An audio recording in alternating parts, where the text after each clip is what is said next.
अमर ग्रंथ ये मुक्ति पंथ ये पंचम वेद निराला नव ज्योति जगाने वाला।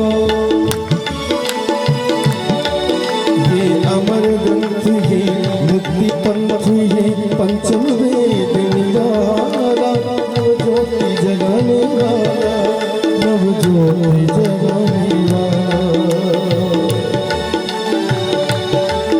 हरि नाम यही हरिधाम यही, हरि नाम यही हरिधाम यही, जग के मंगल की आरती पापियों को पाप से है आरती। श्री भागवत भगवान की ये आरती पापियों को पाप से है आरती।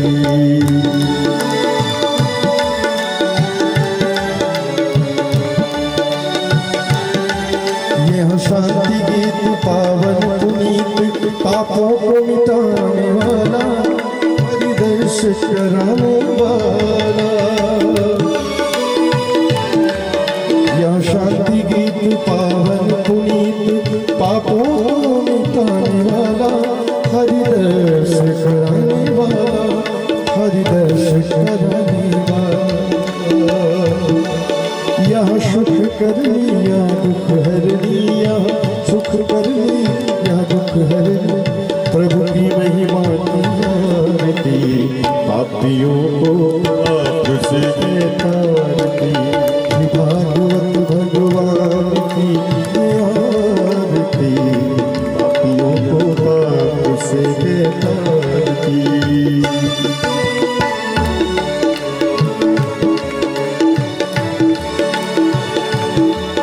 मधुर बोल मगपंथ खोल संसार बताने वाला, बिगड़ी को बनाने वाला। मधुर बोल मगपंथ खोल संसार बताने वाला, बिगड़ी को बनाने वाला, बिगड़ी को बनाने वाला। श्री राम यही घनश्याम यही, श्री राम यही घनश्याम यही, श्री मधुसूदन की आरती पापियों को पाप से तारती।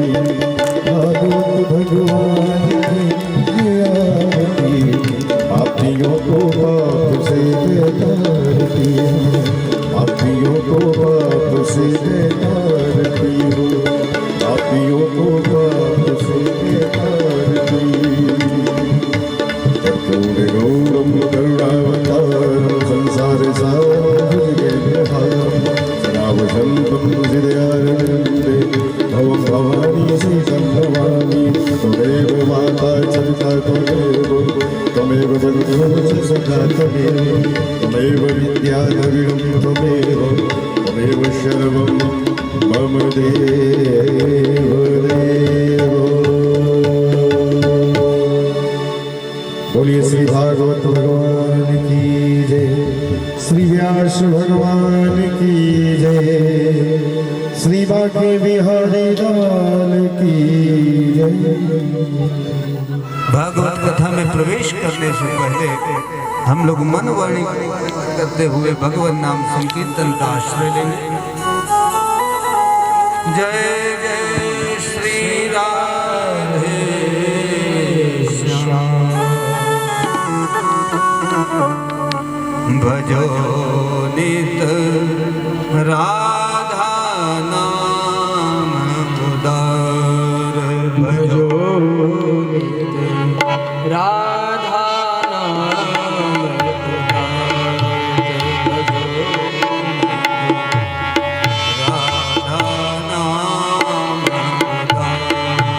भजो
त्रय स्वामी अखिल जगत आधार भजो नित राधा नाम उदार भजो राधा नाम उदार भजो नित राधा नाम उदार भजो नित राधा नाम उदार भजो नित राधा नाम उदार भजो नित राधा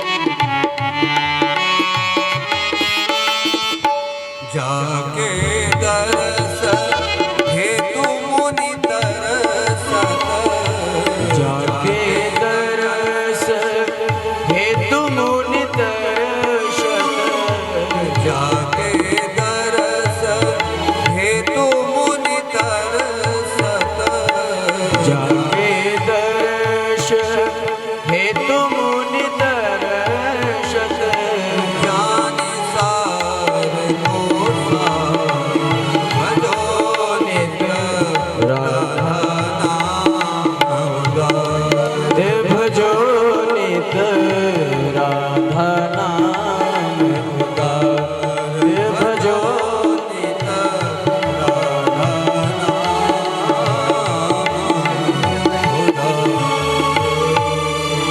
बोले भागवत भगवान की जय। इस पुनीत प्रांगण में श्रीमद् भागवत कथा कहने और सुनने का सुअवसर प्राप्त हुआ।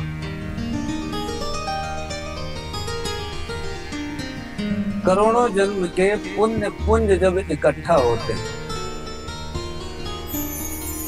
तब श्रीमद् भागवत कथा की प्राप्ति होती है। बड़ा दुर्लभ संयोग है।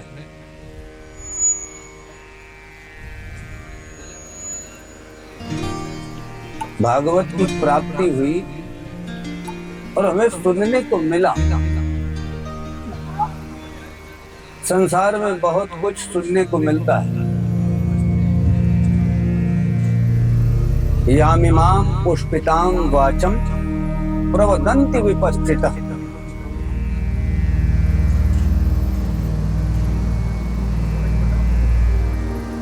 जो विद्वान लोग हैं उनके पास आप बैठेंगे तो संसार को अनुपरत करने वाली वाणी का प्रयोग करते हैं, जिससे संसार के प्रति हमारे जीवन में भोग आए, यही तो चाहता है मनुष्य। हमारे जीवन में अर्थ आए, यही तो चाहता है मनुष्य। यह सुलभ है, सरल है ये प्राप्त करना, क्योंकि करोड़ों जन्मों से हम उसी का अभ्यास कर रहे हैं। हम अभ्यस्त हैं।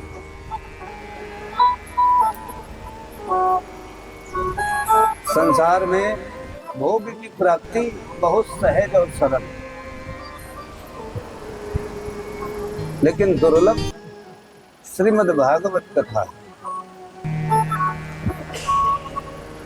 और ये आज दुर्लभ अवसर हम सबके जीवन में उपस्थित हो गया और सहज रूप से, कोई बहुत प्रयास नहीं किया गया।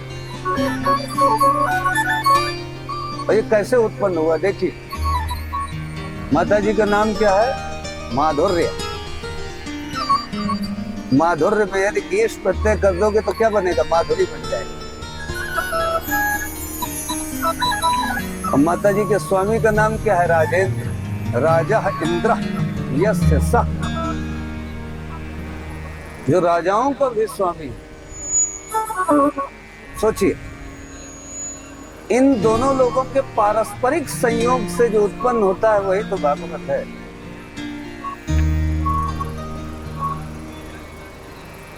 माधुर्य का लक्ष्य क्या है? माधुर्य का क्या लक्ष्य है? भगवत प्राप्ति। भगवान के अंदर वेणु माधुरी देखिए है, लीला माधुरी भी है,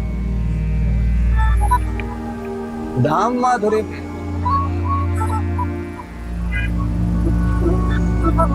जहां पे माधुर्य का संयोग होता है वहीं पे श्रीमद् भागवत का प्राकट्य होता है। तो कोई ये आश्चर्य का विषय नहीं है कि यहाँ पे श्रीमद् भागवत की प्राप्ति हो रही। ये हमारा भी परम सौभाग्य है कि ये शायद याद तो नहीं, लेकिन शायद 5वीं कथा है। भोपाल में सबसे पहली बार कथा हुई थी तो यहीं पर।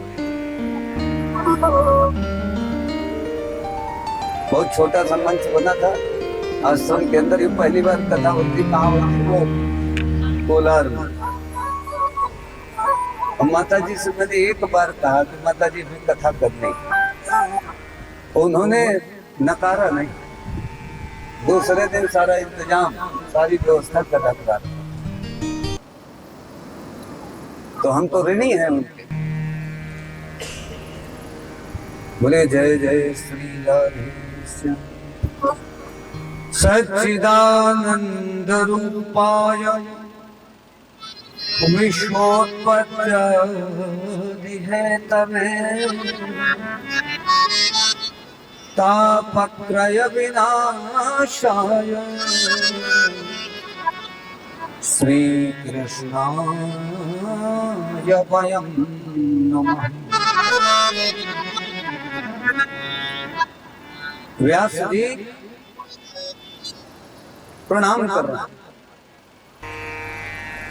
किसको प्रणाम करना? बोले श्री कृष्णाय वयं नमः।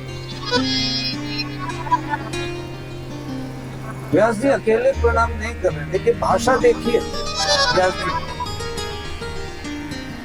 कितने मधुर अप्रतिम भाषा का प्रयोग कर रहे हैं। बोले वयम, अहम आवाम वयम, बहुवचन में। बोले सब लोग प्रणाम कर रहे हैं।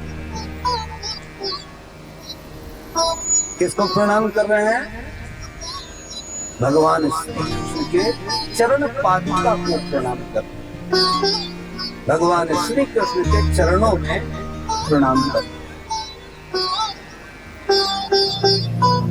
भगवान श्री कृष्ण हैं कैसे? हर एक व्यक्ति का अपना स्वरूप होता है ना। आप कहीं जाएंगे या किसी के विषय में पूछेंगे तो क्या पूछेंगे? या तो स्वरूप के विषय में पूछेंगे या उसके कर्म के विषय में पूछेंगे कि वो करता क्या था। यहाँ पे दोनों चीजें बताई जा रही है भगवान की, कि भगवान दिखते कैसे हैं और वो करते क्या। भगवान कैसे दिखते हैं? बोले सच्चिदानंद। भगवान कैसे हैं? बोले सच्चित आनंद स्वरूप है परमात्मा। करते क्या है? बोले जन्म की, संसार का जन्म करते हैं, उत्पन्न करते हैं। अच्छा, उत्पन्न करके क्या कोई माता पिता अपने बालक को छोड़ देता है? पालन पोषण भी तो करता है। शिक्षा दीक्षा देना, संस्कार देना, भोजन देना, अन्न पान आदि देना, ये किसका कर्तव्य है? उत्पन्न करने वाले। तो परमात्मा ने भी उत्पन्न किया लेकिन छोड़ा नहीं। पालन पोषण भी करता है। और उसके बाद बोले मृत्यु का भी वही कारण। ऐसे भगवान श्री कृष्ण को प्रणाम करते हैं। किसी ने कहा महाराज ठीक है, परमात्मा सच्चिदानंद रूपाय है, संसार का उत्पन्न करता है, पालन पोषण करता है, अंत में नष्ट कर देता है, लेकिन महाराज हमारा व्यक्तिगत लाभ क्या है वो बताओ। परमात्मा सच्चिदानंद होगा तो हमारा क्या लाभ है? हर व्यक्ति अपने लाभ के लिए चिंतन करता है। तो बोले महाराज त्रिविध ताप का शमन करता है, आध्यात्मिक, आदि दैविक, आदि भौतिक तापों का शमन करता है। यदि आप श्री कृष्ण के श्री चरणों में प्रणाम कर देंगे तो जीवन आपका आनंद से ओतप्रोत हो जाए। व्यास जी ने अपने पुत्र शुकदेव की वंदना की।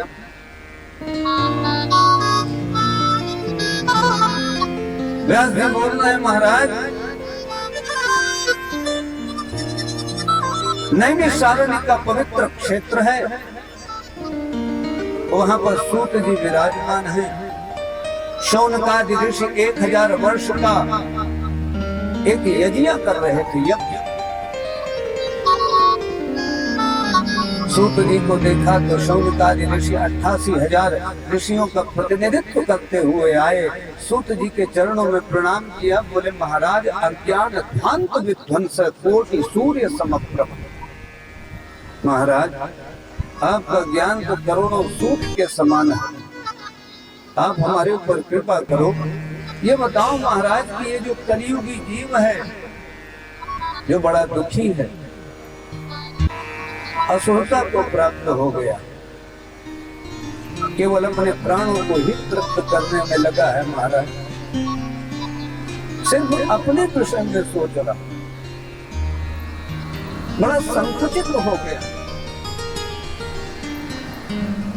महाराज इसको पवित्र करने का कोई उपाय हो तो बताओ। तो महाराज कुछ ऐसा बताओ कि भगवान कृष्ण की प्राप्ति हो। सूत जी ने कहा शौनक जी आपने बड़ा उत्तम प्रश्न पूछा है, ये तुमने अपने लिए नहीं पूछा, ये तुमने मानव मात्र के लिए प्रश्न पूछा है, इसलिए सावधान तया श्रृणु, सावधान होकर के सुनो, क्योंकि बड़ी महत्वपूर्ण बात बता रहे हैं।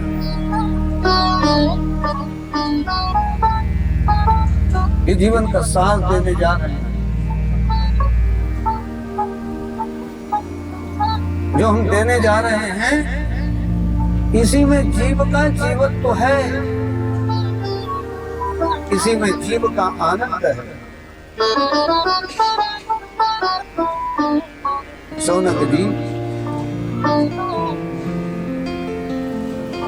एक बार नारद जी पृथ्वी लोक में आए। नारद जी ने सोचा था कि पृथ्वी लोक में जाएंगे तो बड़े बड़े अमलात्मा, विमलात्मा, संत, सन्यासियों, यतीन्द्र, मुनीन्द्र, महात्माओं के दर्शन होंगे। उनके दर्शन करेंगे तो चित्त को, मन को सुख मिलेगा। इसी लोभ के साथ जब वो पृथ्वी लोक में आए, लेकिन यहाँ पर कहीं उनको महात्माओं के दर्शन नहीं हुए, अपितु उनकी दोष दृष्टि हुई।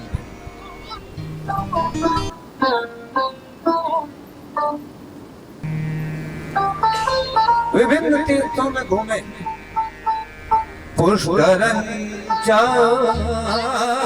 प्रयागं च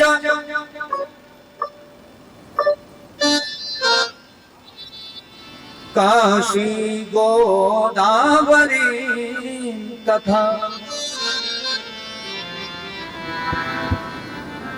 पुष्कर, प्रयाग, काशी, वाराणसी, गोदावरी, महाराष्ट्र। महाराष्ट्र में बड़े विलक्षण संत हुए, तुकाराम, ज्ञानदेव, नामदेव, लेकिन कहीं महात्मा नहीं मिले नारद जी, दुखी हो गए। आदमी कब दुखी होता है? जब उसको लक्ष्य की प्राप्ति नहीं होती। जो चाहता है जब वो नहीं मिलता है तो वो दुखी हो जाता है।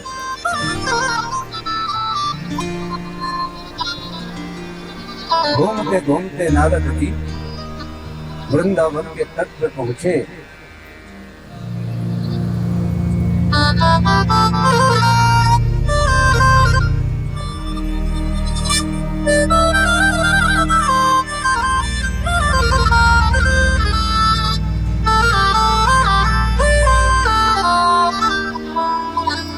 सूत जी कहते हैं शौनक जी,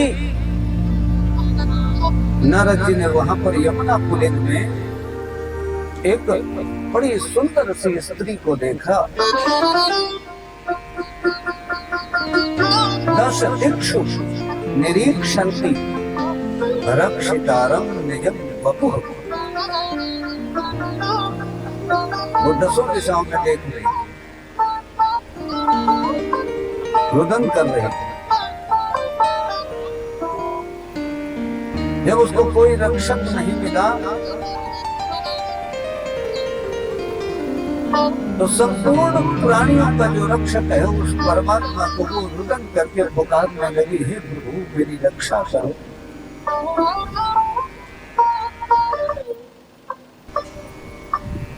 नारद जी कौतुकेन तदंतिकम।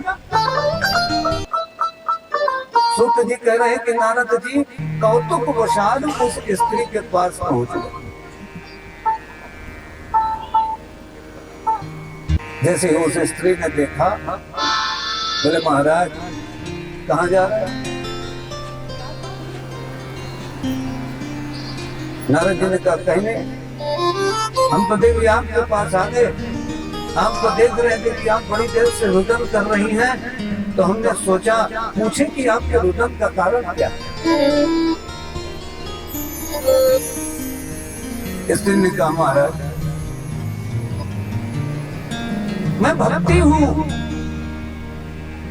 नारद जी ने कहा देवी तुम्हें तो पूरा संसार चाहता है, ऐसा कौन व्यक्ति है जो तुम्हें न चाहता हो? तुम रुदन कर रही हो। रुदन तो उसको करना चाहिए जो जिसके जीवन में आप नहीं।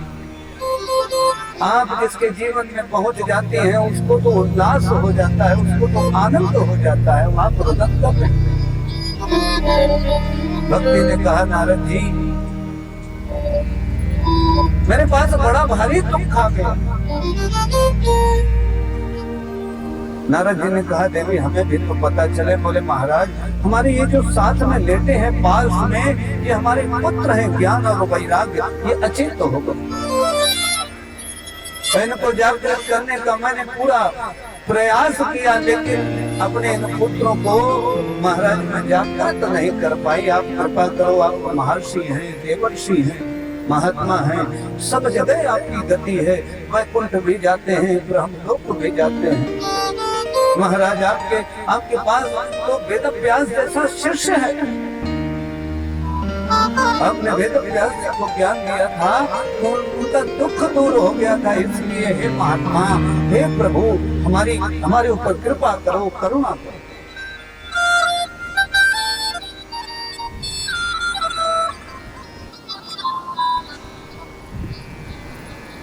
नारद जी ने कहा देवी इतनी छोटी सी बात,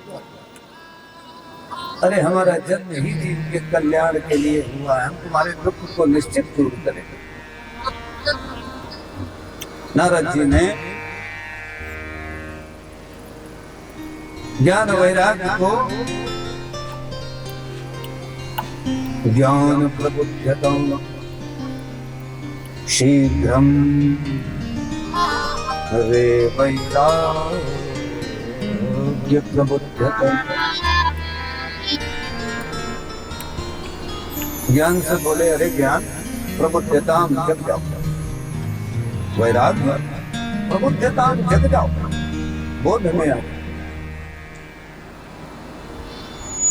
नहीं जगे वेद वेदांत घोषैश्च गीता पाठेर मोहर नारद जी ने वेद वेदांत को सुनाया और गीता का मोहर मोह बारंबार पाठ करता, एक बार नहीं कई बार।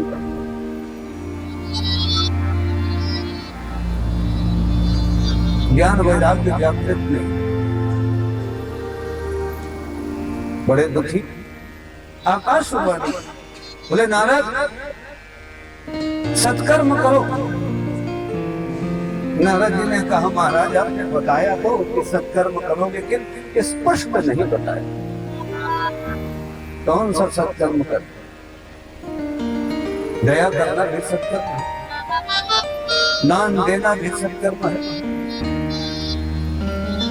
त्याग करना भी सत्कर्म है। अरे जिस कर्म में आसक्ति न हो सारे कर्म सत्कर्म ही तो है। आसक्ति और फलाकांक्षा से रहित जितने कर्म है सारे सत्कर्म है।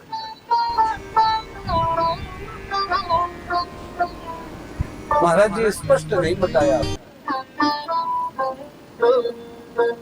नारद जी सत्कर्म की खोज में चले और बदरिका वन पहुंचे। बदरिका माने जहाँ पे वेर वेर बहुत होते हैं उस वन में पहुंचे। हरिद्वार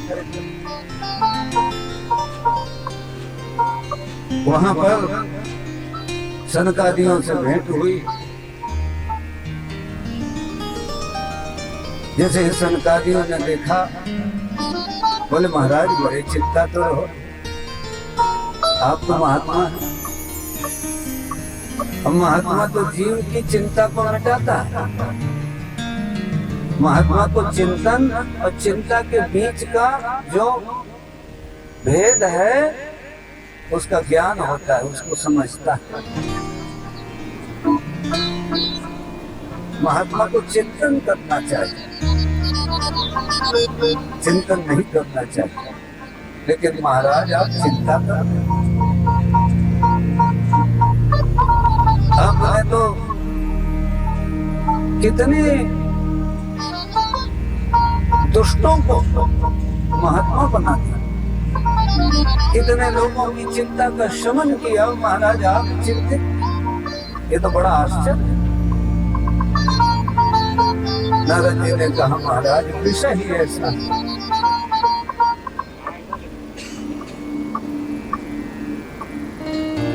ज्ञान वैराग्य को जागृत करने का महाराज बड़ा प्रयास किया, लेकिन ज्ञान वैराग्य की तंद्रा को मैं तोड़ नहीं पाया, उनको जागृत नहीं कर पाया। इसलिए महाराज मैं बड़ा दुखी हूं। कोई ऐसा साधन बताओ कि जिससे ज्ञान वैराग्य जागृत हो। सनकादियों ने कहा महाराज आप पूछ रहे हैं। अरे नारद भक्ति सूत्र तो आप ही ने लिखा था। व्यास जी जब सरस्वती नदी के तट पर खिन्न मना होकर के बैठे थे, जब उनको कर्तव्य अकर्तव्य का कुछ ज्ञान नहीं था, तब आप उनके पास गए थे और जाकर के उनको श्रीमद् भागवत सुनाई थी, जिससे उनका अज्ञान दूर हो गया था। इसलिए महाराज ज्ञान वैराग्य को जागृत करना है तो श्रीमद् भागवत का आलाप करो, श्रीमद् भागवत की कथा सुनाओ। बोले महाराज आपने तो बड़े आश्चर्य की बात बता दी। वेद वेदांत का कितनी बार पाठ किया, गीता का कितनी बार पाठ किया, क्या भागवत वेद वेदांत और गीता से अलग है? महाराज है तो उसी का अंश। सनकादियों ने कहा नारद जी एक बात बताओ,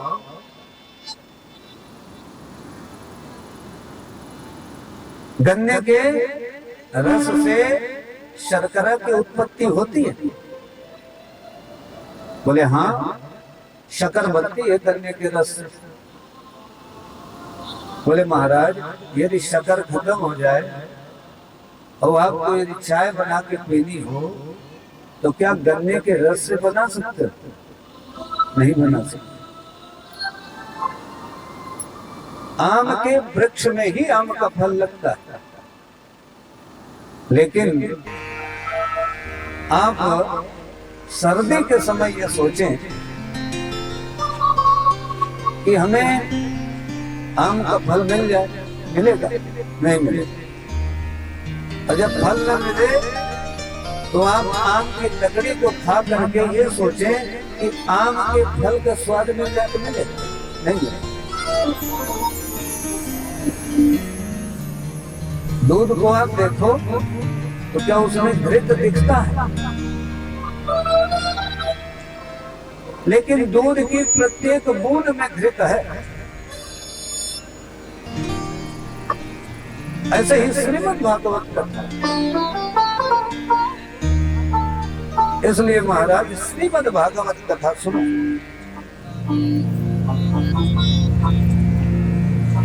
महाराज मैं आपको एक पुरातन इतिहास सुनाता हूं। इतिहास पुरातन, बोले महाराज तुंगभद्रा नदी के तट पर एक उत्तम नाम का नगर था। उसमें एक आत्मदेव नाम के ब्राह्मण रहते थे, बड़े विद्वान, द्वितीय एवं भास्कर। कितने विद्वान हैं? सूत जी कह रहे हैं दूसरे सूर्य के समान चमकते थे। कितने विद्वान, धन था,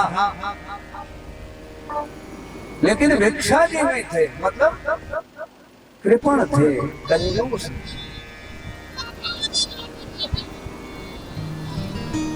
सूत जी बोले महाराज उनकी एक पत्नी थी, बड़ी अद्भुत थी।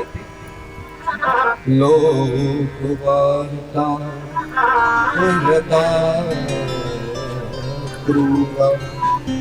कैसी थी पत्नी? क्रूर थी।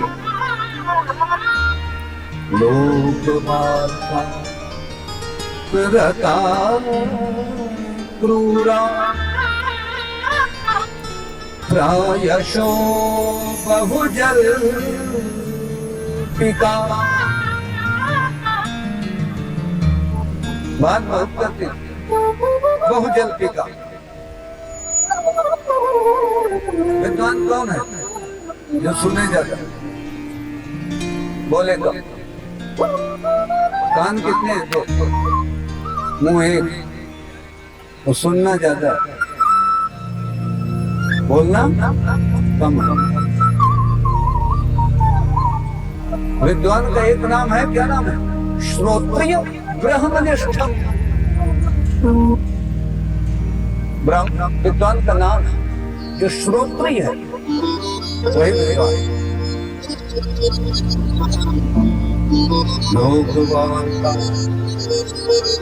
रता क्रूरा। अच्छा, जो सुनेगा नहीं तो वो जानेगा कैसे? जानेगा भाई, जानने के लिए ऑब्जर्वेशन चाहिए ना, समझ विकसित करनी पड़ेगी। और समझ कब विकसित होगी? जब मौन होगा, जब सुनोगे तो देखोगे, जब देखोगे तो घटना के पीछे के कारण को समझने की कोशिश होगी, तभी तो विद्वान बनोगे। ज्यादातर लोग घटना को देख करके विद्वान बन जाते हैं। विद्वता घटना को समझने में नहीं है, घटना के पीछे जो हो रहा है उसको समझना, मूल को पकड़ो।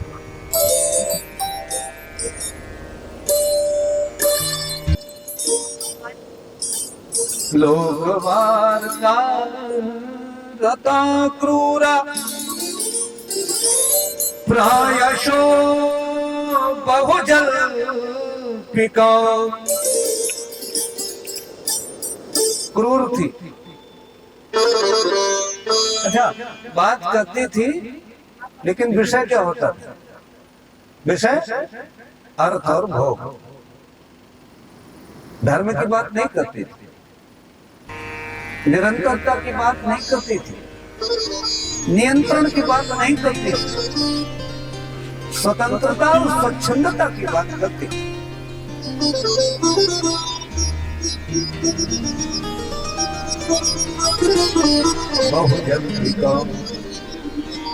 शूरा चक्रिय कृत्येषु।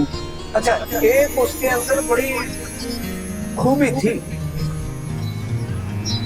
एक ही गुण था उसके अंदर। गुण क्या था? शूरा चक्रिय कृत्येषु, घर का काम करने में बड़ी बलवान। और संसार में पुरुष ऐसी ही पत्नी की तो चाह रखते हैं। शूरा चगृह कृत्येषु। अच्छा, एक और विशेषण लगाया किसने? सूत जी ने। कृपणाम। अच्छा, कृपण भी, कृपण, कृपण मतलब कृपण के दो अर्थ। गीता ने कृपण की एक अलग परिभाषा की और उपनिषद ने की कृपण की अलग परिभाषा की। दोनों समझो। कृपण फल हेतव। कृपण कौन है? जैसे आपने किसानी तो की नहीं होगी, उदाहरण किसान का ही देखते। एक किसान है, उसने गेहूं बोए, और जब उसने गेहूं बोए उसी समय ये सोच लिया कि अब 50 बोरे होंगे गेहूं। वही कृपण है। क्यों? क्योंकि कर्म कर सकते हो आप, कर्ता के अधिकार में कर्म है, कर्ता के अधिकार में फल नहीं। और जो अधिकार में नहीं है उसकी इच्छा कर रहे हो तो कृपण नहीं। दूसरे के पुत्र को आप अपना पुत्र मानने लगे और उसको लेकर के घर में चले जाएं, उसको खिलाएं पिलाएं, और जब उसके पुत्र को ये पता चलेगा कि अरे ये तो हमारा पुत्र लेकर के चला गया, तो क्या करेगा? वो दंड देगा। वो चोरी है ना। कृपणः फल हेतव। गार्ग विदित्वा स्मार्त लोकात् दैत्य से कृपण। कृपण कौन है? गार्गी ने पूछा है किससे? याज्ञवल्क्य जी से। बोले महाराज कृपण कौन है?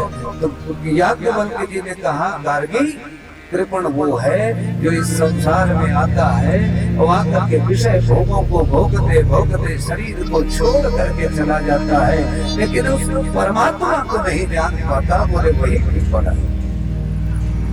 धुंधली कैसी है? कृपण कलह।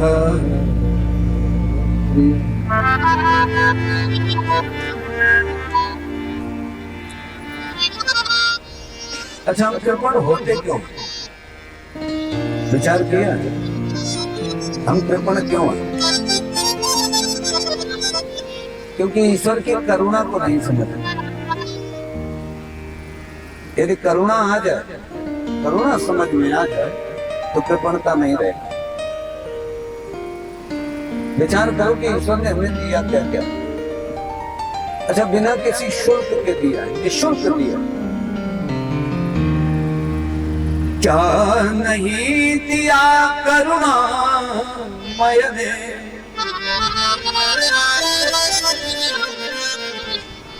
क्या नहीं दिया करुणामय ने, जीवन देने के साथ साथ। विचार करो क्या नहीं दिया उसने? जीवन दिया।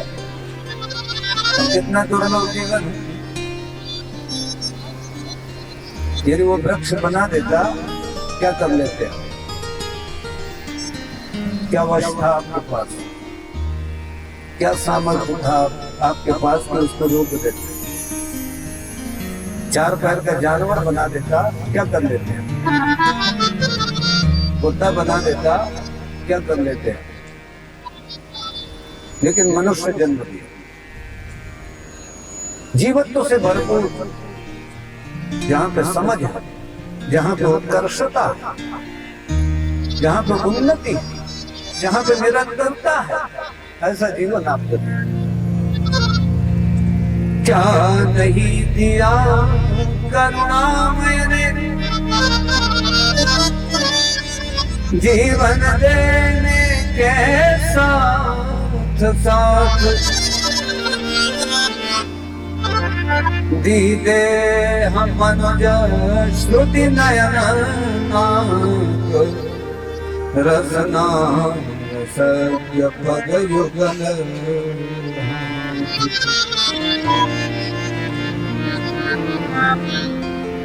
गिनती करते रहना क्या क्या मिला, भूल गए तो फिर कृपण हो जाओ।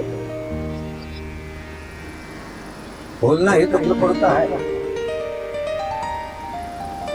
जो ये भूल गया कि हमें किसने उत्पन्न किया, वही कृपण है। दीदे हम मनुज श्रुति नयन रसना रस पग युगल।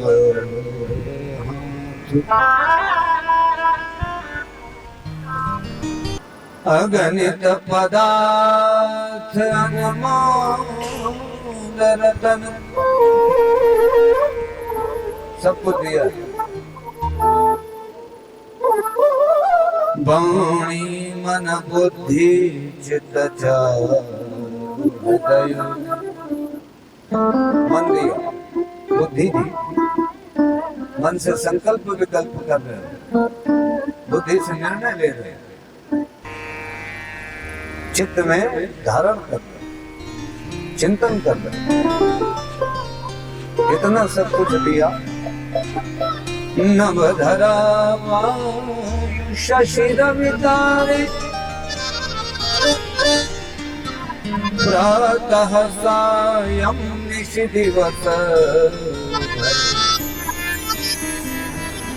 रात दिन तारे सूर्य चंद्रमा सब किसके लिए?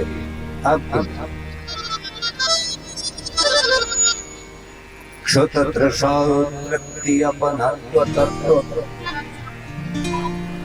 सात्विक प्रकृति सात्विक विवेक। अजल की मन बुद्धि नहीं थी, विवेक भी दिया कि जैसे सार असार को चुन सको, असार का त्याग कर सको, सार को ग्रहण कर सको। नहीं तो कबाड़ इकट्ठा करने लगोगे। जब अंतर नहीं करोगे क्या इकट्ठा होगा? कबाड़ इकट्ठा होगा।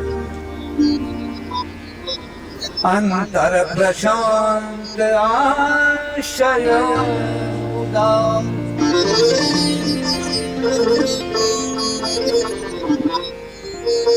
उत्तम विचार भावना,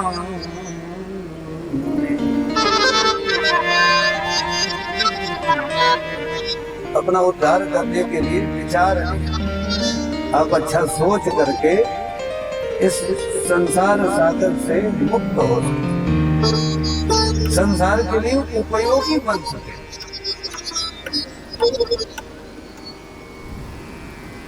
पर पाकर इतना सब उससे,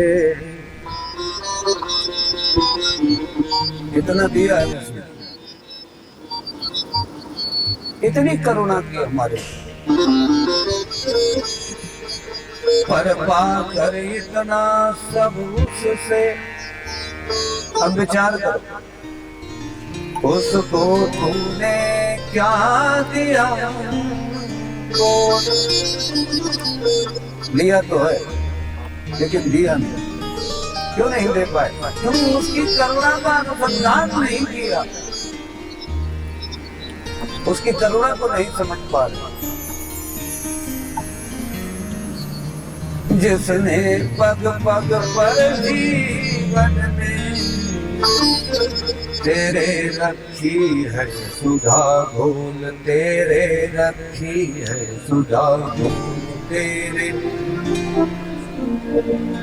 मत डोल इतस्तत व्यर्थ तात, मत डोल इतस्तत व्यर्थ तात, मत डोल मत डोल इतस्तत व्यर्थ तात, मत डोल इतस्तत व्यर्थ तात, मत डोल इतस्तत, मत डोल इतस्तत व्यर्थ तात। सुन बात माने अब तू मेरी मत बोल, मत डोल इतस्तत व्यर्थ तात, मत डोल इतस्तत, मत डोल इतस्तत व्यर्थ तात, मत डोल। सुन बात माने अब तू मेरी, सुन बात माने अब तू मेरी, सुन बात।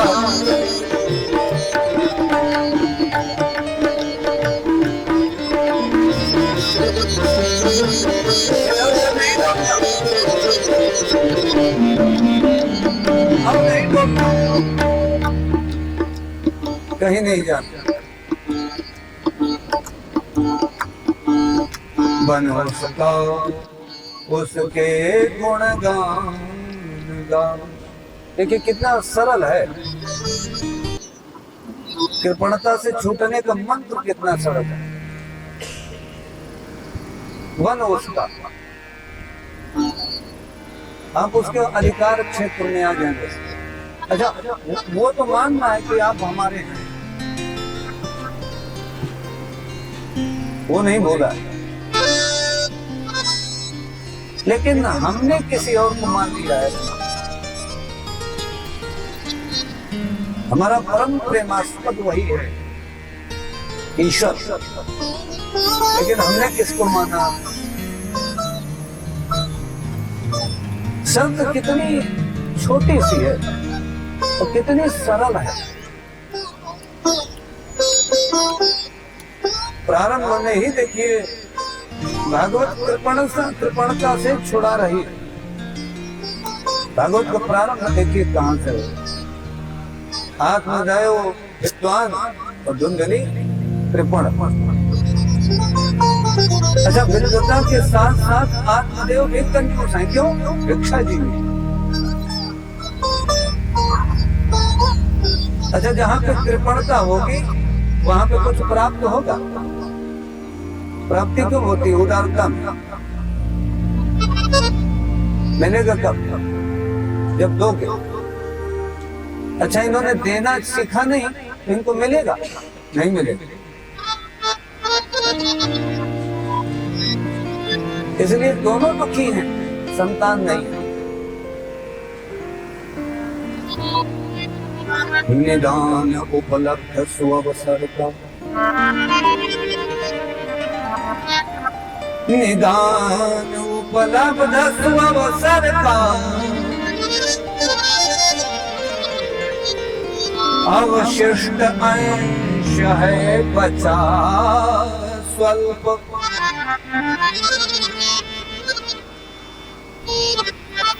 ले लाभ उठा कर वरण शरण, करुणामय की परिहरी कल।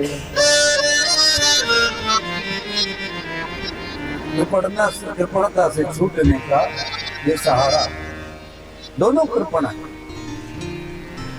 संतान नहीं। आत्मदेव बड़ी दुखी, बड़े दुखी। अभी तक नहीं दिया, लेकिन अब दे रहे। सोचा हो सकता है कि देने से कुछ मिल जाए। महात्माओं को दान दिए, ब्राह्मणों को भोजन करवाए, गरीबों की आवश्यकता की पूर्ति की। लेकिन संतान नहीं हुई। एक दिन घर का त्याग करके जंगल चले गए, अब तो शरीर छोड़ दे, मर जाए।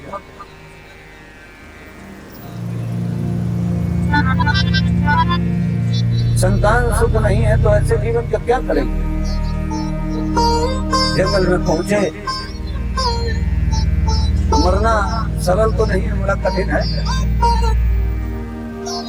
क्योंकि स्वयं की प्रतिक्रिया का विरोध होता है। कोई अपने लिए थप्पड़ मारता है, अपने आप को नहीं मारता।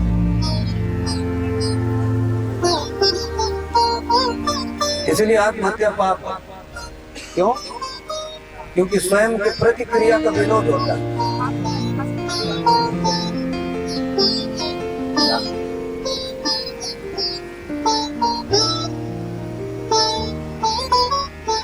एक वृक्ष के नीचे बैठ गए, वहां पर एक सन्यासी महात्मा आए। जैसे ही आत्मदेव ने सन्यासी महात्मा को देखा तो बड़े प्रसन्न हुए कि अरे महाराज जी आ गए, महात्मा आ गए, कुछ तो विकल्प निकाले हमारे दुख। जाकर के आत्मदेव ने प्रणाम किया और रुदन करने लगे। महात्मा ने कहा महाराज रो क्यों गए, क्या दुख हमें बताओ। ब्राह्मण ने कहा महाराज संतान नहीं, आप कृपा करो हमें कोई संतान मिल जाए। महात्मा ने ललाट देखा, बोले महाराज एक जन्म नहीं, सप्त जन्मावधि पुत्रो नहीं बच्चा नहीं बचे। 7 जन्म तक तुम्हें पुत्र नहीं हो, संतान नहीं हो। ब्राह्मण ने कहा महाराज हमें ज्ञान नहीं चाहिए,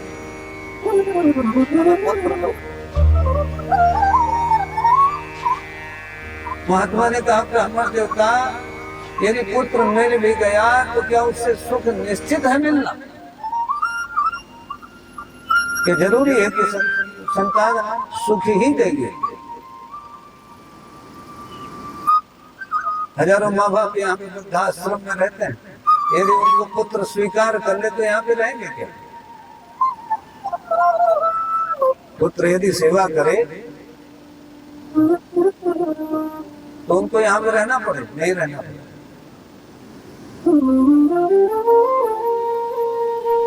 माता पिता बड़ी आशा और अपेक्षा के साथ संतान की उत्पत्ति करते हैं, पढ़ाते हैं, लिखाते हैं, अपने सर्वस्व को उसका जीवन बनाने के लिए लगा देते हैं। लेकिन वही पुत्र उनकी आशा और अपेक्षा से विपरीत जाकर के उनको कष्ट देता। तो क्या जरूरी है कि संतान सुख दे? कोई जरूरी नहीं। आत्मदेव ने कहा महाराज यदि संतान नहीं दोगे तो तुम्हारे चरणों में प्राण त्याग दें। अब महात्मा जी चिंतित हुए, कह रहे आए थे हरि भजन को होटल लगे कपास, हम तो आए थे यहाँ पे जल पीने और हमने इस ब्राह्मण से केवल इतना पूछा महाराज दुखी क्यों? अब तो ये हमारे गले पड़ गए। महात्मा ने कहा ये फल दो, एक फल दी। बोले जाओ अपनी पत्नी को खिला दे। ब्राह्मण देवता ने कहा महाराज कोई नियम?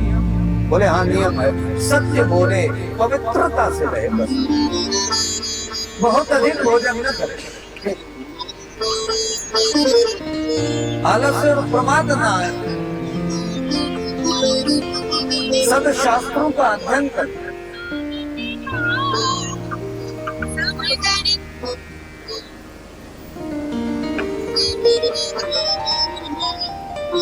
ब्राह्मण देवता बड़े प्रसन्न, फल लेकर के धुंधली के पास पहुंचे। बोले धुंधली, बोले बताओ स्वामी।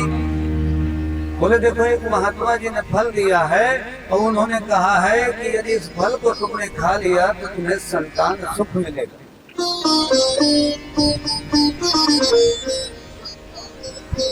धुंधली ने फल लिया तो एक पड़ोस में उसकी मित्र रहती थी, उसके पास पहुंची, बोली सखी आज तो बड़ा आश्चर्य हो गया।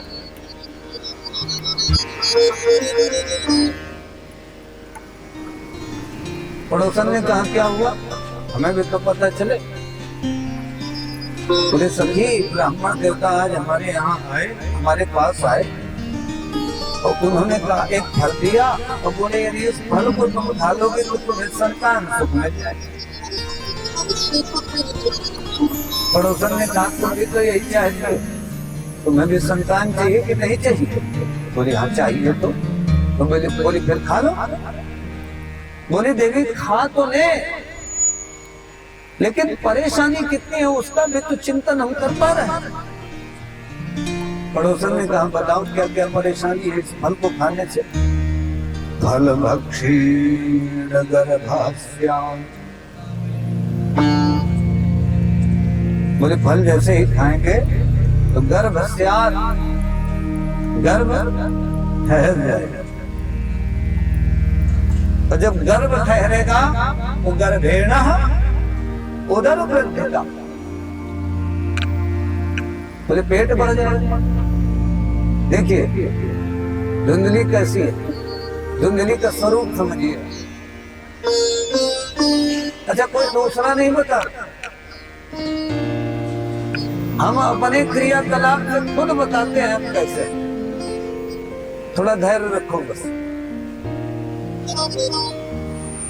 धुंधली स्वयं को बता रही कि हम हैं कैसे।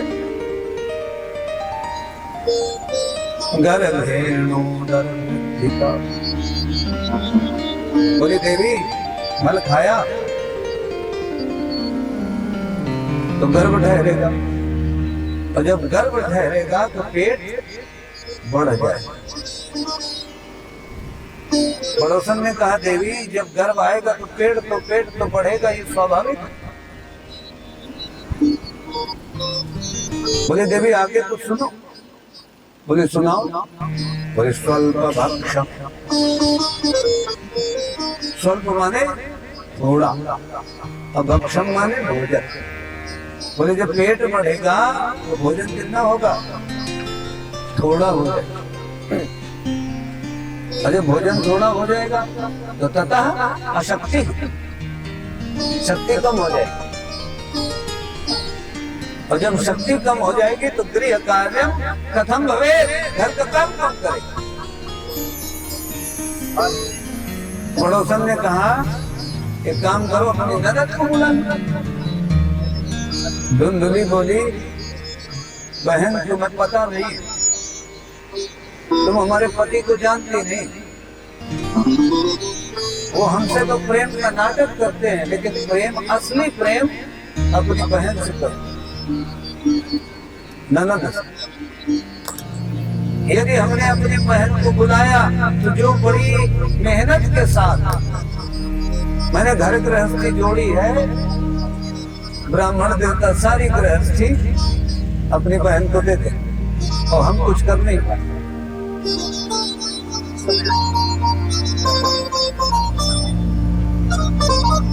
बोली देवी एक और परेशानी। बोले बताओ क्या परेशानी है? बोले देवी गांव में कभी चोर डाकुओं ने आक्रमण कर दिया, यदि डाकू आ गए तो सब तो भाग जाएंगे, हम कमजोर होंगे तो हमें पकड़ेंगे, और हमें पकड़ेंगे तो हमें मारेंगे। इसलिए देवी हम फल तो नहीं, हमें पुत्र नहीं चाहिए। ये धुंधली है। देख धुंधली से किसी ने पूछा नहीं था कि तुम हो कैसे, किसी ने पूछा नहीं, पूछा अपने यहाँ पुकार। दुष्ट अपनी दुष्टता को छिपा सकता है, तब तक छिपाएगा जब तक समय अनुकूल हो। और जैसे ही विपत्ति आई, प्रतिकूलता आई, दुख आया, और उसके मन के अनुसार नहीं हुआ तो दुष्ट कैसा बन जाएगा? दुष्ट। धुंधली ने बताया कि हम कैसे हैं। देखिए अपने स्वरूप को प्रकट कर रही है।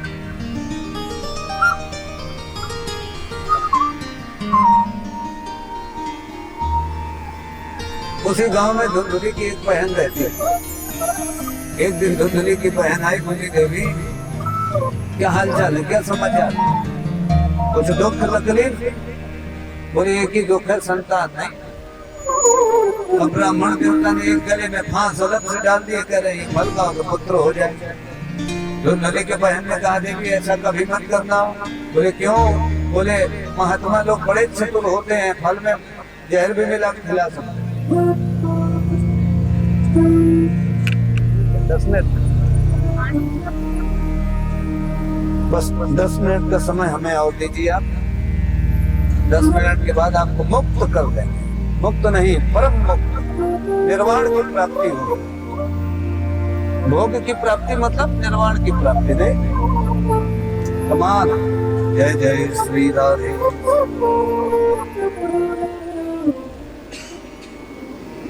धुंधली की बहन ने कहा देवी हमारे पास एक उपाय है, बताओ। बोले देखो हमारे पास एक पुत्र होने वाला है, गर्भ से है, हमारा पुत्र तुम ले लो। अब ब्राह्मण देवता से बता दो कि तुम्हारे पुत्र होने वाला है, फल खा लिया। तो बोले तुम्हारे पति को कैसे समझाएंगे? बोले उनको पुत्र दे दो। जैसा बहन ने कहा वैसा धुंधली ने किया। जैसे ही धुंधली के बहन के पुत्र उत्पन्न हुआ, धुंधली को उसने दे दिया। आत्मदेव को बताया गया भैया संतान हो गई। आत्मदेव बड़े प्रसन्न, बोले हमारा नाम आत्मदेव तो हमारे पुत्र का नाम ब्रह्मदेव।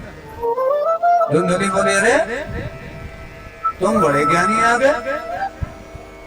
9 महीने हमने रखा अपने घर में, और जब नामकरण करने का समय आया तो तुम प्रकट हो गए। अरे हमारा नाम धुंधली तो हमारे पुत्र का नाम धुंधकारी। उस फल को एक गाय को खिलाया गया।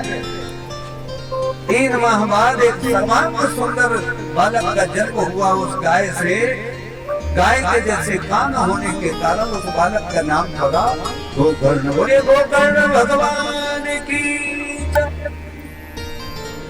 दोनों ने नाम कमाया, एक कुख्यात हुआ, एक विख्यात हुआ, एक महाखल, एक परम विद्वान।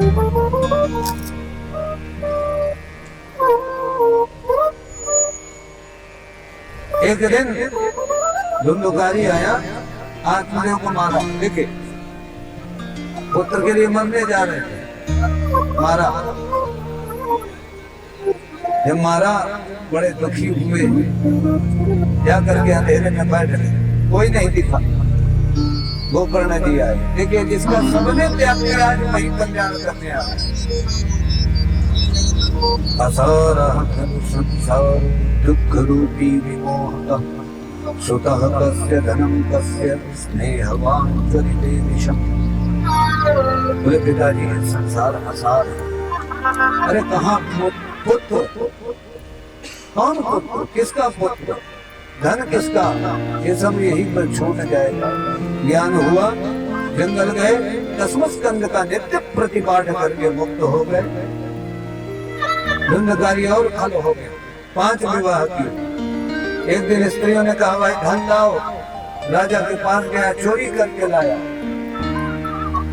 स्त्रियों ने देखा इसके पास बड़ा धन है, विचार किया इसको मार दे। रात्र के अंधेरे में गला घोंट करके मारने का प्रयास किया, लेकिन नहीं मरा। दुष्ट आदमी सरलता से नहीं मरता। एक ने कहा एक काम करो, चूल्हे में अंगार पड़े हैं वो लेकर के आओ, इसके मुंह में भर दो मत। एक स्त्री गई, चूल्हे के अंगार लेकर के आई, उसके धुंधकारी के मुंह में भर दिया तो धुंधकारी तड़प तड़प के समाप्त हो गया, प्रेत बन गया। माता का भी प्राणांत हो गया। गोकर्ण जी को पता चला तो गया जी ने श्राद्ध किया। एक रात्रि में लौट करके आए तो धुंधकारी प्रकट हो गया। गोकर्ण जी ने पूछा भगवान आप हैं कौन? धुंधकारी बोले ही नहीं पा रहा। तो जल अभिमंत्रित करके उसके ऊपर छिड़का तो बोला भैया मैं आपका भाई धुंधकारी। गोकर्ण जी ने कहा रे तुम्हारा तो हमने श्राद्ध कर दिया, तुम मुक्त क्यों नहीं? बोले भैया अपने पाप के कारण मैंने इतना पाप किया है कि मुक्ति की कोई संभावना नहीं है। गया दृश्यते न मुक्तिर्मे न भविष्यति। भैया तुमने एक दया जी में श्राद्ध किया है, तुम हमारे 100 श्राद्ध भी करोगे तो भी हमारी मुक्ति नहीं। गोकर्ण जी ने कहा एक काम करो, तुम अभी जाओ, सुबह हम बताएंगे। प्रातः काल हुई, गोकर्ण जी ने सभी विद्वानों को बुलाया, बुला करके विचार किया। सभी ने एक स्वर में कहा कि सूर्य भगवान से पूछो। सूर्य भगवान से पूछा गया, उन्होंने कहा कि श्रीमद् भागवतान मुक्ति ही, श्रीमद् भागवत की यदि कथा श्रवण कराई जाए धुंधुकारी को तो मुक्त हो सकता है। कथा प्रारंभ हो गई।